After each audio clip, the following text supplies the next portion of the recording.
नमस्कार जय जगन्नाथ शुभ सकाळ आज हूँ फेब्रुआरी 13 तारिख शुक्रवार आज दिन अनेक गुरुत्वपूर्ण खबर आसी तेणु वीडियो को शेष पर्यंत देखा मोर आपन को अनुरोध तेज आसतु आज दिन 20 बड़ खबर उपर नजर पकाइबा वीडियो भल लगिले आपण भल पाइबा स्वरूप गोटे गोटे लाइक निश्चित करदेवे एथिसह आपण केउ जिल्लार यह खबर देखुंत कमेंट कर जणाइदेवे आज प्रथम खबर प्रकाश पाइला ओटीटी 2025 रिजल्ट प्रकाश पाइला ओटीटी 2025 रिजल्ट 2025 डिसेम्बर 25 तारिख में परीक्षार रिजल्ट प्रकाश पाई पेपर 1 रे 45,000 परीक्षार्थी मध्य 32,000 परीक्षार्थी उत्तीर्ण होती पेपर 2 रे 1,08,000 परीक्षार्थी मध्य 73,954 जन उत्तीर्ण होती परवर्ती खबर 27 रूट रे आज हब को जीव जुक्त 2 प्रश्न पत्र जुक्त 2 परीक्षा प्रस्तुति शेष पर्याय आज विभिन्न हब को जीव प्रश्न पत्र 27 ट्रक रे सीएचएससी ऑफिस रु 27 रूट दे ए प्रश्न पत्र हब रे पहुंचीबो फेब्रुआरी 16 तारिख संध्या सुधा राज्यर 211 हब रे प्रश्न पत्र पहुंचाइबाकू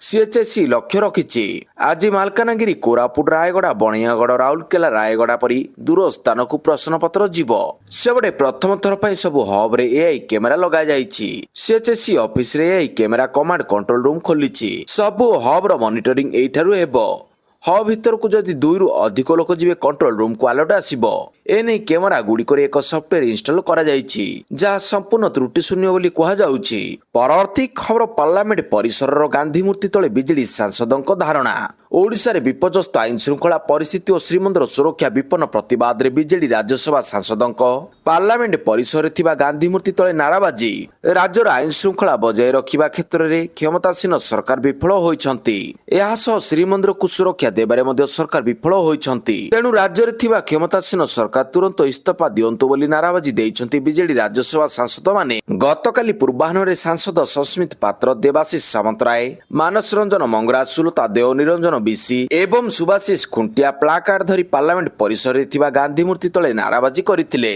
परवर्ती खबर आज श्री जगन्नाथ दर्शन योजना शुभारंभ आज मुख्यमंत्री नवरंगपुर ठारू श्री जगन्नाथ दर्शन योजनार प्रथम पर्याय शुभारंभ करिवे 500 श्रद्धालु पुरी रे पहुंची महाप्रभु को दर्शन करिवे पर्यटन विभाग अतिरिक्त शासन सचिव सरोज कुमार स्वाई एई योजना संपर्क में सूचना देई कहिसंती प्रथम पर्याय रे 5टी जिल्लार 500 श्रद्धालु आसिबे आज संध्या रे प्राय 200 जन अवशिष्ट 14 तारिख सकाळु पहुंचीबे 60 रु 75 वर्ष वयस्क व्यक्ति और विधवा महिला योजना रे शामिल होई परिबे संपृक्त जिला प्रशासन सेमानक तालिका प्रस्तुत करी पुरी प्रशासन को देबे पुरी जिला प्रशासन और श्री जगन्नाथ मंदिर प्रशासन दर्शन व्यवस्था कराइबे चलित आर्थिक वर्ष शेष सुधा 5,000 श्रद्धालु दर्शन करिवे बोली से कहिसंती परवर्ती खबर अमेरिकार अनेक ऐप को बैन कला रूसिया अमेरिकार सोशल मीडिया प्लेटफॉर्म गुडी को बैन करबा आरंभ करिछि रूस टेलीग्राम को बैन करबा परे रूस सरकार व्हाट्सएप यूट्यूब इंस्टाग्राम और फेसबुक भली लोकप्रिय अमेरिकीय सोशल मीडिया प्लेटफॉर्म गुडी को बैन करिसंती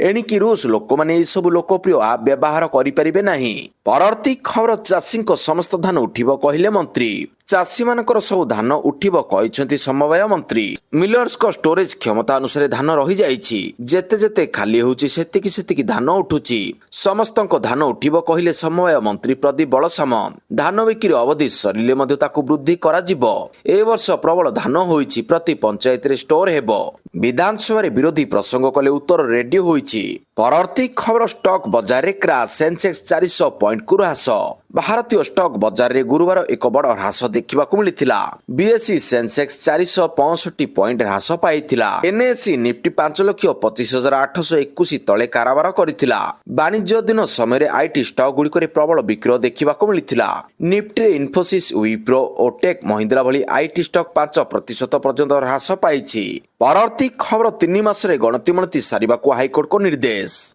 रत्न भंडार गणतिमणति प्रसंग रे हाईकोर्ट को निर्देश 3 मास मध्य गणतिमणति कार्य संपूर्ण करने को निर्देश देइछंती हाईकोर्ट आसंता विधानसभा अधिवेशन रे रिपोर्ट उपस्थापन पई मध्ये निर्देश देइछंती जस्टिस रघुवर दास कमिशन रिपोर्ट उपस्थापन पई निर्देश देइछंती परवर्ती खबर क्यूआर कोड पट्टा आसीबो केंद्र और राज्य सरकार को मिलित उद्यम रे आसीबो नुआ जमी पट्टा एनी राजस्व मंत्री सुरेश पुजारी सूचना देइछंती इलेक्ट्रोनिक्स युक्त क्यूआर कोड पट्टा आसीबो क्यूआर कोड स्कान कले पट्टार संपूर्ण इतिहास बाहरिबो जमी किणा बिकारे होई परिबो नाही ठकेई लोकन को ठकी जमी किणा बिका उपरे लागिबो रोक ठकामी उपाय रे जमी किणा बिका कले सूचना मिलिबो संगे संगे तहसीलदार और आरआई सब जानि परिबे। ପରବର୍ତ୍ତୀ ଖବର ଏପ୍ରିଲରୁ ଏସ୍ଆଇଆର୍ 3 ମାସରେ ସରିବ ପୁରା ପ୍ରକ୍ରିୟା।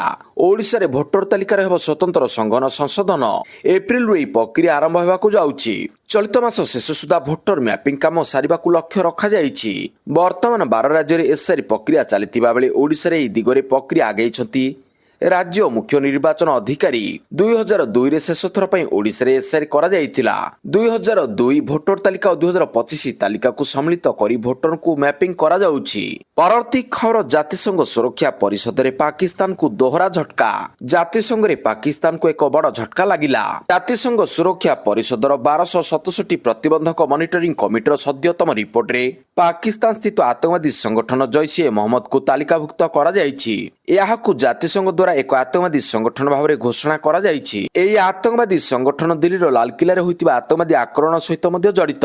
ପାକିସ୍ତାନ ବାଲୁଚ ଲିବରେସନ ଆର୍ମି BLକୁ ଆତଙ୍କବାଦୀ ସଂଗଠନ ଆଲ୍-କାଏଦାର ସହଯୋଗୀ ଭାବରେ ଘୋଷଣା କରିବାରେ ମଧ୍ୟ ବିଫଳ ହୋଇଛି।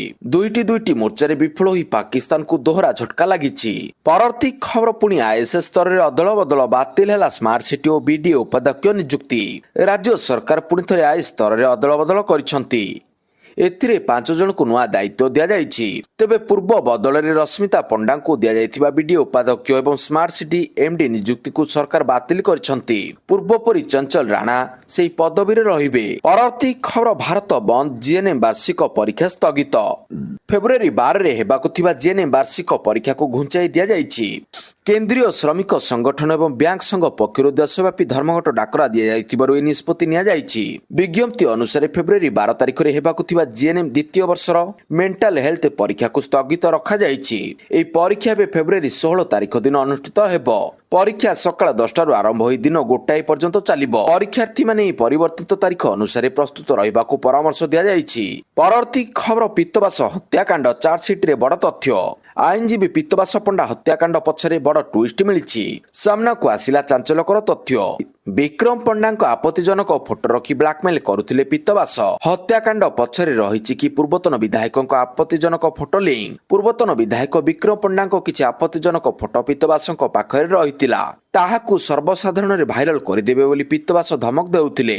ସେହି ଫଟୋକୁ ପୋଲିସ ଜବତ କରିଥିବା ଜଣାପଡ଼ିଛି। ପିତ୍ତବାସଙ୍କ ଆଲମିରା ସିକ୍ରେଟ ଚ୍ୟାମ୍ବରରୁ ଏକ ଲଫାଫା ମିଳିଥିବା ବେଳେ ତା ଭିତରେ ଥିଲା ବିକ୍ରମଙ୍କ 4ଟି ଆପତ୍ତି ଫଟୋ। ଏପରିକି ଏକ ପେନ୍ଡ୍ରାଇଭରେ ସେହି ଫଟୋର ଡିଜିଟାଲ କପି ମଧ୍ୟ ଥିଲା, ଯାହାକୁ ଜବତ କରିଥିବା ପୋଲିସ ଚାର୍ଜସିଟ୍ରେ ଦର୍ଶାଇଛି। ପରବର୍ତ୍ତୀ ଖବର ବଢ଼ିଲା ଭାରତୀୟ ବାୟୁସେନାର ଶକ୍ତି। 114 ରାଫାଲ ଜେଟ୍କୁ ମିଳିଲା ମଞ୍ଜୁରୀ। ଭାରତୀୟ ବାୟୁସେନାର ଶକ୍ତି ବୃଦ୍ଧି ପାଇବାକୁ ଯାଉଛି।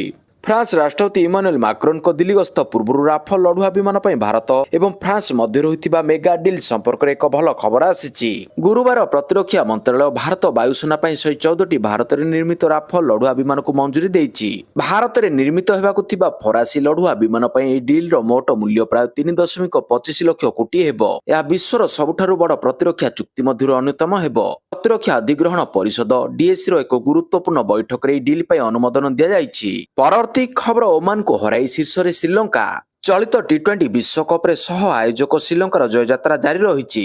ଗୁରୁବାର ଗ୍ରୁପ Bର ଅନ୍ୟତମ ଏକତରଫା ମୁକାବିଲାରେ ଓମାନକୁ 105 ରନର ବଡ଼ ବ୍ୟବଧାନରେ ହରାଇ ଲଗାତାର ଦ୍ୱିତୀୟ ବିଜୟ ହାସଲ କରିଛି ସିଂଘଳି ଦଳ। ଲଗାତାର ବିଜୟ ସହ ଶ୍ରୀଲଙ୍କା ମଧ୍ୟ ଗ୍ରୁପର ପଏଣ୍ଟ ତାଲିକାରେ ଶୀର୍ଷ ସ୍ଥାନ ଅଧିକାର କରି ନେଇଛି। ଅନ୍ୟପଟେ ଓମାନ 2ଟି ମ୍ୟାଚରୁ 2ଟି ଯାକ ହାରି ସବିଶେଷ ସ୍ଥାନରେ ଅପରିବର୍ତ୍ତିତ ରହିଛି। ପରବର୍ତ୍ତୀ ଖବର ପ୍ରଭାବଶାଳୀ ପାସପୋର୍ଟ 75ତମ ସ୍ଥାନରେ ଭାରତ। ବିଶ୍ୱର ପ୍ରଭାବଶାଳୀ ପାସପୋର୍ଟ ତାଲିକାରେ ଭାରତୀୟ ପାସପୋର୍ଟର ସ୍ଥାନ 75 ସ୍ଥାନରେ ରହିଛି। ଚଳିତ ବର୍ଷ ଆରମ୍ଭ ବେଳକୁ ଏହି ତାଲିକାରେ ଭାରତ 80ତମ ସ୍ଥାନରେ ଥିଲା।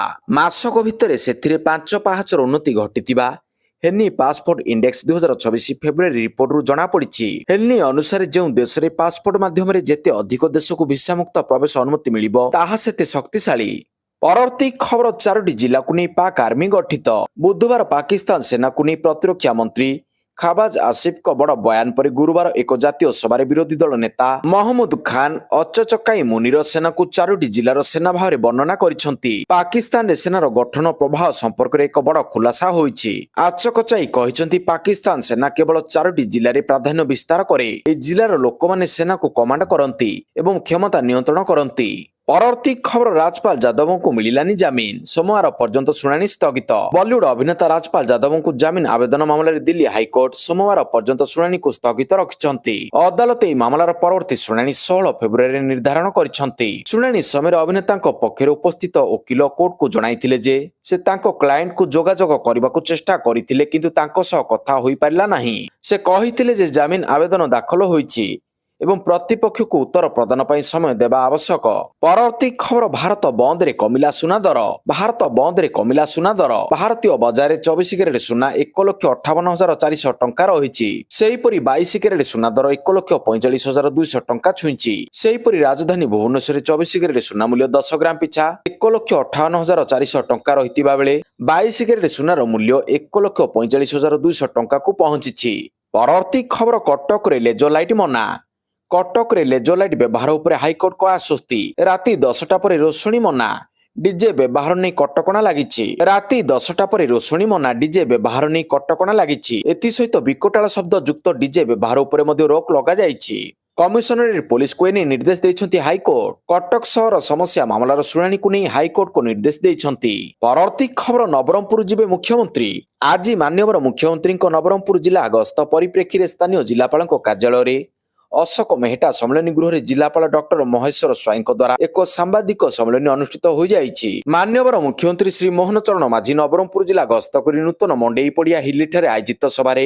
ସରକାରଙ୍କ ନୂଆ ଯୋଜନା ଶ୍ରୀ ଜଗନ୍ନାଥ ଦର୍ଶନ ଯୋଜନା ଶୁଭାରମ୍ଭ କରିବା ସହ 50 ଏକର 54 ଡିସିମିଲ୍ ଜମିରେ ଅଡଲାଗୁଡା ଠାରେ ନିର୍ମାଣ ହେବାକୁ ଥିବା ନୂତନ ସରକାରୀ ମେଡିକାଲ କଲେଜର ଭିତ୍ତିପ୍ରସ୍ତର ସ୍ଥାପନ କରିବେ ଏହା ସହ ଜିଲ୍ଲାରେ 446 କୋଟି 26 ଲକ୍ଷ ଟଙ୍କା ବ୍ୟୟ ଅଟକଳରେ ବିଭିନ୍ନ ବିଭାଗୀୟ ଉନ୍ନତିମୂଳକ ପ୍ରକଳ୍ପର ଭିତ୍ତିପ୍ରସ୍ତର ସ୍ଥାପନ ଏବଂ ଉଦ୍ଘାଟନ କରିବେ ପରବର୍ତ୍ତୀ ଖବର ସ୍ୱର୍ଣ୍ଣିମ ଯୁଗର ଅନ୍ତ ଦୂରଦର୍ଶନ ଖବର ପାଠିକା ସାରଳା ମାହେଶ୍ୱରୀଙ୍କ ପରଲୋକ ଦୂରଦର୍ଶନର ଲୋକପ୍ରିୟ ଖବର ପାଠିକା ସାରଳା ମାହେଶ୍ୱରୀଙ୍କ ଦେହାନ୍ତ ହୋଇଛି ତାଙ୍କ ମୃତ୍ୟୁ ଟିଭି ସାମ୍ବାଦିକର ଏକ ସ୍ୱର୍ଣ୍ଣିମ ଯୁଗର ଅନ୍ତ ବୋଲି ପ୍ରଶଂସକ କହୁଛନ୍ତି ଅଖିଳ ଭାରତୀୟ ମହିଳା କଂଗ୍ରେସ ସୋସିଆଲ ମିଡିଆ ଏକ୍ସରେ ସାରଳାଙ୍କୁ ମନେ ପକାଇଛି ପୋଷ୍ଟରେ ଲେଖାଯାଇଛି ସାରଳାଙ୍କ ବିଶ୍ୱସନୀୟତା ଓ ଶାଳୀନତା ଆଗାମୀ ପିଢ଼ି ପାଇଁ ସର୍ବଦା ପ୍ରେରଣା ଦେବ ସାରଳା ମାହେଶ୍ୱରୀଙ୍କ ପରିବାର ଏକ ପୋଷ୍ଟରେ ତାଙ୍କ ଅନ୍ତିମ ସଂସ୍କାର ସମ୍ପର୍କରେ ସୂଚନା ପ୍ରଦାନ କରିଛନ୍ତି ପରବର୍ତ୍ତୀ ଖବର ତୁର୍କୀ ଓ ପାକିସ୍ତାନକୁ ମାଷ୍ଟର ଷ୍ଟ୍ରୋକ୍ ଗ୍ରୀସ ସହ ଭାରତ କଲା ବଡ ଡିଲ୍ ତୁର୍କୀ ଓ ପାକିସ୍ତାନ ସହ ମୁକାବିଲା ପାଇଁ ଭାରତ ନୂଆ ଖେଳ ଖେଳିବା ଆରମ୍ଭ କରିଛି ଭାରତ ପ୍ରତିରକ୍ଷା ଶିଳ୍ପ ସହଯୋଗ ବୃଦ୍ଧି କରିବା ପାଇଁ ଗ୍ରୀସ ସହିତ ଏକ ଗୁରୁତ୍ୱପୂର୍ଣ୍ଣ ପ୍ରତିରକ୍ଷା ସହଯୋଗ ଚୁକ୍ତି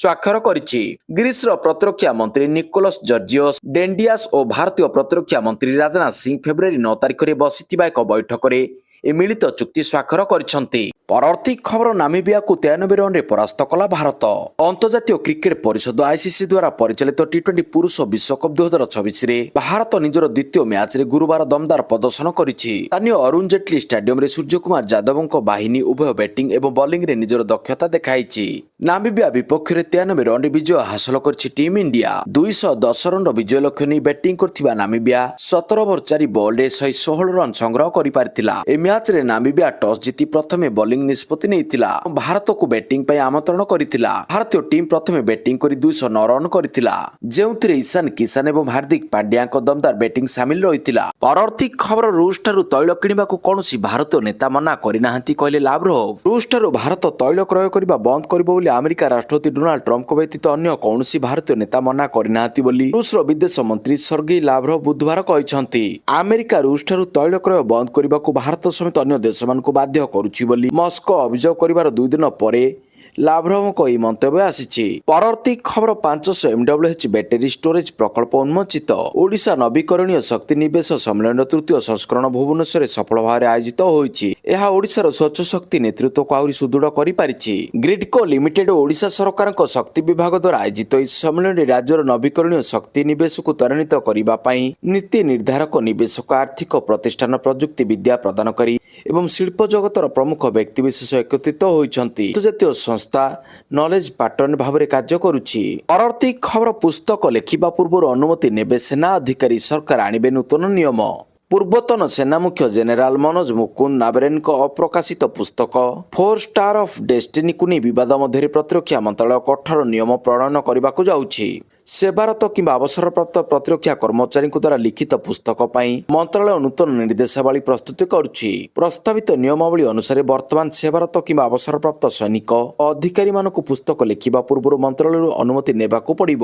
ଏହାର ଅର୍ଥ ହେଉଛି ଦେଶରେ ସୈନିକମାନେ ମନ୍ତ୍ରାଳୟରୁ ଅନୁମତି ପାଇବା ପରେ ହିଁ ଲେଖିପାରିବେ। ତଥାପି ମନ୍ତ୍ରାଳୟ ଏ ପର୍ଯ୍ୟନ୍ତ ଏହି ବିଷୟରେ କୌଣସି ସରକାରୀ ବିବୃତ୍ତି ଜାରି କରିନାହିଁ। ପରବର୍ତ୍ତୀ ଖବର, କୋଇଲା ରୟାଲିଟି ପ୍ରଦାନରେ ଓଡ଼ିଶା ପ୍ରତି ଅନ୍ୟାୟ କରାଯାଉଛି କହିଲେ ମାନସ ମଙ୍ଗରାଜ। କୋଇଲା ରୟାଲିଟିରେ ଓଡ଼ିଶା ପାଉନି ହକ୍, ଓଡ଼ିଶା ପ୍ରତି ଅନ୍ୟାୟ କରାଯାଉଛି, ଏପରି ଅଭିଯୋଗ କରି ଶୂନ୍ୟକାଳରେ ରାଜ୍ୟସଭାରେ ଏହି ପ୍ରସଙ୍ଗ ଉଠାଇ ଚିନ୍ତା ପ୍ରକଟ କରିଛନ୍ତି ବିଜେଡି ସାଂସଦ ମାନସ ରଞ୍ଜନ ମଙ୍ଗରାଜ। ମାନସ ପ୍ରସଙ୍ଗ ଉଠାଇବା ସହ କହିଛନ୍ତି, କୋଇଲା ଉତ୍ପାଦନରେ ନିରନ୍ତର ବୃଦ୍ଧି, ମୁଦ୍ରାସ୍ଫୀତିରେ ବୃଦ୍ଧି, ପରିଚାଳନା ଖର୍ଚ୍ଚରେ ବୃଦ୍ଧି ସତ୍ତ୍ୱେ ଗତ 10 ବର୍ଷ ହେଲା କୋଇଲା ରୟାଲିଟି ଦର ନିର୍ଣ୍ଣୟ ନେଇ ସଂଶୋଧନ କରାଯାଇ ନାହିଁ। ଏହି ବିଳମ୍ବ ସକାଶେ ରାଜ୍ୟ ବାର୍ଷିକ 10,000 କୋଟି ଟଙ୍କାର କ୍ଷତି ସହୁଛି, ଯାହାଦ୍ୱାରା ରାଜ୍ୟର ବିକାଶ ଓ ଜନକଲ୍ୟାଣକାରୀ ବିନିଯୋଗ ପ୍ରଭାବିତ ହେଉଛି। ପରବର୍ତ୍ତୀ ଖବର, ଧୋନିଙ୍କୁ ଦେବାକୁ ପଡ଼ିବ 10 ଲକ୍ଷ, ହାଇକୋର୍ଟ ଦେଲେ ବଡ଼ ନିର୍ଦ୍ଦେଶ।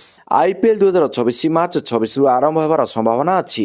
ଏହା ପୂର୍ବରୁ MS ଧୋନି ତାଙ୍କର ପ୍ରସ୍ତୁତି ଆରମ୍ଭ କରିଦେଇଛନ୍ତି। IPL ଆଗାମୀ ସିଜନ ପୂର୍ବରୁ ମାନହାନି ମାମଲାରେ MS ଧୋନିଙ୍କୁ ମାଡ୍ରାସ ହାଇକୋର୍ଟ 10 ଲକ୍ଷ ଟଙ୍କା ଜମା କରିବାକୁ ନିର୍ଦ୍ଦେଶ ଦେଇଛନ୍ତି। କୋଡ୍ CD ବିଷୟବସ୍ତୁର ଟ୍ରାନ୍ସକ୍ରିପସନ ଏବଂ ଅନୁବାଦ ଖର୍ଚ୍ଚ ପାଇଁ ରାଶି ଦେବାକୁ ନିର୍ଦ୍ଦେଶ ଦେଇଛନ୍ତି ଏବଂ ଏହାକୁ 12 ମାର୍ଚ୍ଚ 2024 ସୁଦ୍ଧା ଜମା କରିବାକୁ ପଡ଼ିବ।